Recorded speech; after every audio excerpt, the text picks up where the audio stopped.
আমার কাজের কারণে বিশুদ্ধবারে যখন আমার আমলনামা পেশ হয়, আমার নবীর চোখে পানি আসতেছে কিনা?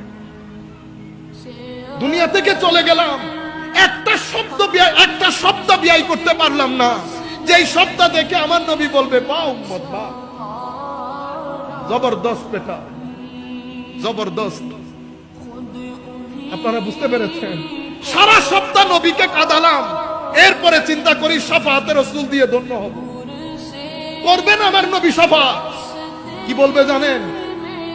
যা যা কেন আইস এবার ফার করাই দেব, এবার ব্যস্ত দিতে হলো বুঝো, তাও ব্যস্ত, তাও দরকার আছে এই বাহেস্তে।